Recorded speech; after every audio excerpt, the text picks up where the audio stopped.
Les rencontres de Cannes sur le thème de la confiance, on a beaucoup parlé avec des journalistes, mais on va continuer à parler avec un jeune journaliste parce que c'est important, même si lorsqu'on parle de la jeunesse, c'est toujours des adultes qui en parlent et finalement, c'est peut-être beaucoup mieux de poser un certain nombre de questions directement aux gens les plus concernés. Et donc nous avons Thibaut Delavigne qui est là. Bonjour Thibaut. Bonjour Mardi. Vous êtes journaliste à Street Press, vous allez nous dire quelques mots sur cette belle expérience. Vous coordonnez notamment la Street School, qui est donc un dispositif de formation. Mais Thibaut Delavigne, j'ai beaucoup posé de questions aux chercheurs, aux universitaires, aux journalistes qui étaient présents tout au long de ce week-end ici à Cannes sur la relation qu'ont les citoyens avec leurs médias. Quel est votre point de vue, non pas en tant que jeune, mais quel est votre point de vue aujourd'hui sur ce débat qui consiste à dire au fond les médias dits mainstream sont complètement dévalorisés par les citoyens, mais particulièrement par les moins de 30 ans?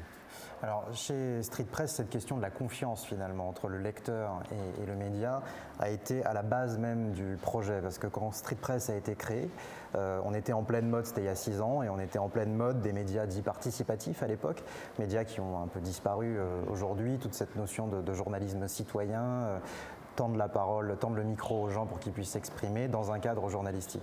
Donc dès le début, il y avait cette envie d'ouvrir un peu cette boîte noire qu'est le journalisme, en essayant d'expliquer à nos lecteurs comment est fabriquée l'information qu'ils lisent. Donc passer une sorte de contrat de confiance avec le lecteur, en lui expliquant comment l'information est construite. Et ce biais-là, on a utilisé celui de la formation pour arriver à l'objectif. Et donc très rapidement, on a fait des ateliers sur Paris, la banlieue parisienne, parce qu'on est un média parisien et francilien.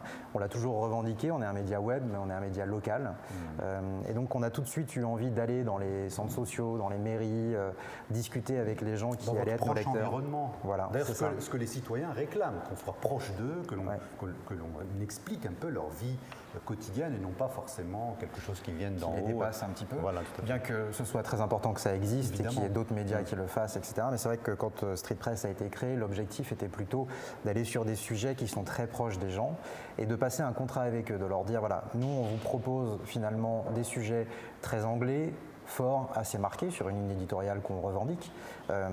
Mais par contre, quand vous allez nous lire, ne vous attendez pas à lire quelque chose qui va forcément vous faire plaisir. Mais par contre, on vous garantit que l'information qu'on va vous fournir, elle vient véritablement du terrain. Et c'est un peu ce contrat-là qu'on a passé avec le lecteur, en leur expliquant comment on fabriquait cette information et quelles étaient les contraintes du journaliste, pour pas qu'il y ait ce retour très énervé et énervant, et d'ailleurs je le comprends, du citoyen qui, quand il a parlé à un journaliste et lit son témoignage dans un article, ne se reconnaît absolument pas dans ce qui a été écrit. C'est ce qui arrive très souvent. Et malheureusement, ça arrive souvent, et ça arrive souvent parce que je pense qu'on n'explique pas suffisamment la façon dont on travaille. Le journaliste a, je pense, un objectif quand il va sur le terrain, il cherche une certaine information qui va venir illustrer un propos ou un fait, mais il faut qu'il explique à son interlocuteur quel type d'information il cherche pour que l'interlocuteur ne soit pas surpris quand il la retrouve derrière dans le papier. Donc je pense qu'on a besoin, nous en tant que journaliste, d'expliquer un peu la tambouille aux gens. Voilà. Et donc cette démarche qui finalement est une démarche très pédagogique montre aussi les difficultés que peuvent retrouver ou rencontrer les journalistes dans la fabrication de leur propre information et peut-être que ça rapproche le citoyen et donc l'un et l'autre comprend finalement la difficulté. Mais la question qui est en fait subsidiaire à cela, à cette défiance aujourd'hui entre les citoyens et les journalistes, c'est qu'au fond les citoyens considèrent les journalistes comme des gens complètement déconnectés, parisiens, condescendants parfois. Est-ce que c'est quelque chose que vous retrouvez dans les discussions que vous avez avec vos lecteurs? Et surtout, qu'est-ce qu'on peut faire aujourd'hui? Parce qu'une démocratie qui se respecte doit aussi avoir une certaine confiance entre les gens qui la décrivent, donc les journalistes, les professionnels, et leurs lecteurs, donc les citoyens. Je pense qu'il y a déjà effectivement, la situation est compliquée et il y a ce constat qu'on peut faire tous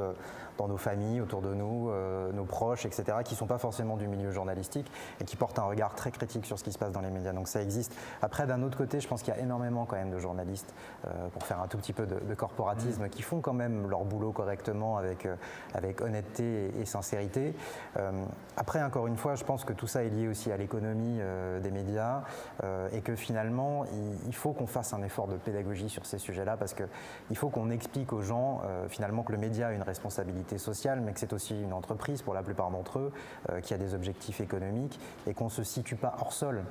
Il faut à un moment donné parler d'argent, de façon dont on vit, dont on gagne nos vies, et ça fait partie de la chose parce que le citoyen doit avoir accès à cette information, et je pense qu'aujourd'hui, à travers les réseaux sociaux, on le dit beaucoup des politiques, on ne peut plus aujourd'hui sortir une petite phrase sans qu'elle soit tweetée, utilisée, qui ait un effet loupe à travers les réseaux sociaux, ce qui peut être bien ou mal dans certains cas.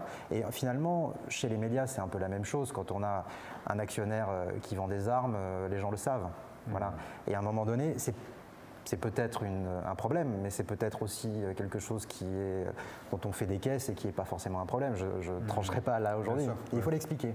Très bien. Voilà. Et l'autre point, Thibault, c'est qu'au fond, la question qui est posée aussi, c'est ce qu'on appelle les modèles économiques. C'est-à-dire qu'on peut avoir un projet éditorial, une ambition, mais tout ça doit être sur un réceptacle économique. Il faut payer des gens.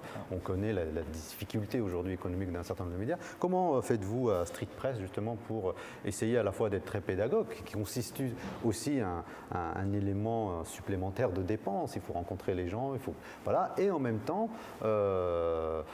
faire en sorte d'avoir des ressources financières pour continuer cette ambition qui est la vôtre. Alors le contrat de base, et finalement ce qui fait le modèle économique, ça reste le lecteur.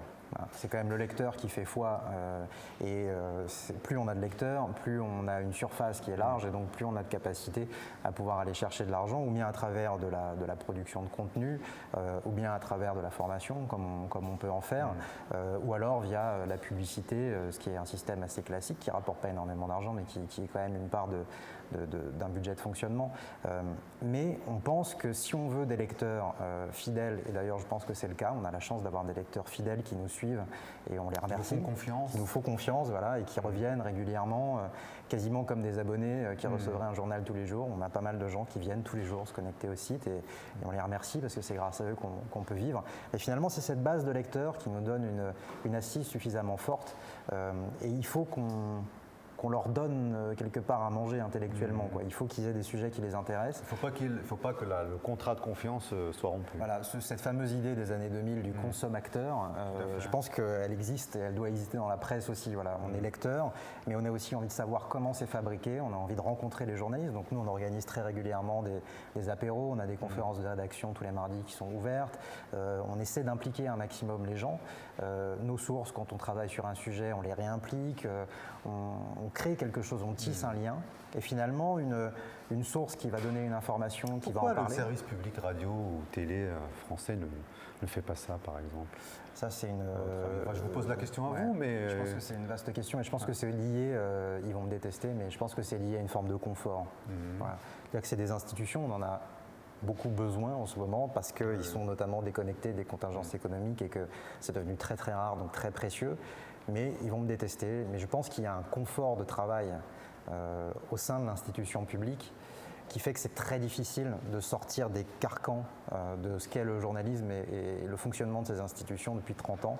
Et heureusement, il y a des jeunes qui arrivent quand même petit à petit. Je pense qu'il y a des envies de changement, parce qu'ils ne sont pas ni idiots ni aveugles, donc ils voient ce qui se passe autour d'eux, donc il y a des envies profondes de changement. Mais c'est des gros paquebots qui, je pense, sont très difficiles à bouger, et ça va prendre beaucoup de temps. La crainte, c'est que finalement le temps pour bouger le paquebot est long, mais à côté, la société va très très vite. Oui, elle se constitue elle-même ses propres médias, enfin une déconnexion et un monde parallèle au fond. Et si ça ne va pas assez vite, finalement, il y a plein d'autres médias, la nature ayant horreur du vide, qui vont émerger. Est-ce que c'est bien, est-ce que c'est mal, ça on verra. Dernière question, Thibault Delavigne, si vous le permettez, elle concerne le dispositif que vous coordonnez à l'intérieur de Street Press. Vous l'appelez Street School, donc c'est une école qui vient dans ce dispositif. Est-ce que c'est des jeunes qui aspirent à devenir journalistes? Est-ce que ce sont des moins jeunes qui viennent pour débattre, pour la curiosité intellectuelle? Qui est votre public par rapport à ce dispositif? Alors, quel est l'objectif au fond? Alors sur la Street School, on a 30 élèves par an. C'est des promos qui durent 4 mois, qui ont entre 20 et 30 ans, et qui ont tous le point commun d'avoir envie d'être journaliste. Voilà. Et on ne recrute les gens qu'à la motivation. On reçoit à peu près 600 candidatures par appel à projet. On recrute à la motivation. Donc on ne regarde ni les diplômes, ni l'expérience professionnelle, on recrute uniquement à la motivation. L'audace, l'envie d'être journaliste. la confiance. Voilà. Et finalement, on va recruter des personnalités, parce que c'est ça qui va nous intéresser le plus. Des gens qui ont des choses à raconter, qui ont un passif, qui ont... Et on casse comme ça le formatage. Voilà, qui ont une expérience non pas professionnelle, mais de vie. Et on a tissé un réseau de partenaires. On a une vingtaine de médias, radio, écrits, web, qui sont partenaires du programme et qui font confiance aux jeunes en formation, leur commandent des papiers et leur permettent de publier dans des médias directement. Au bout de 4 mois de formation, on a des jeunes qui publient et qui sont devenus très rapidement des journalistes opérationnels. Ils ont encore énormément de choses à apprendre, évidemment.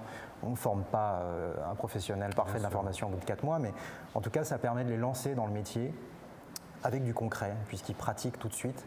Et c'est un peu notre façon de répondre à cette crise de confiance aussi, parce que en permettant à des gens brillants, parce que c'est pas n'importe qui aussi, on recrute aussi des gens qui sont bons quelque part. Voilà. Il y a une notion un peu d'excellence derrière ça, donc ce serait un peu des magots de dire qu'on recrute n'importe qui, mais il faut être bon et avoir des choses à raconter, mais en tout cas on essaie d'ouvrir le scope un maximum pour que ces gens-là puissent derrière aller dans les médias, proposer leurs idées, avoir des nouveaux sujets, des nouveaux angles, pour que finalement les lecteurs se sentent un peu mieux représentés et incarnés dans les médias qu'ils vont acheter. Et pour redynamiser les rédactions. Merci beaucoup en tous les cas Thibaut Delavigne. Je rappelle que vous êtes journaliste à Street Press et coordonnateur de Street School, donc le dispositif que vous venez d'évoquer à l'instant. Merci d'avoir accepté notre invitation dans le cadre de ces échanges assez rapides autour de la confiance, dans le cadre des rencontres de Cannes, de la 12e édition de ces rencontres.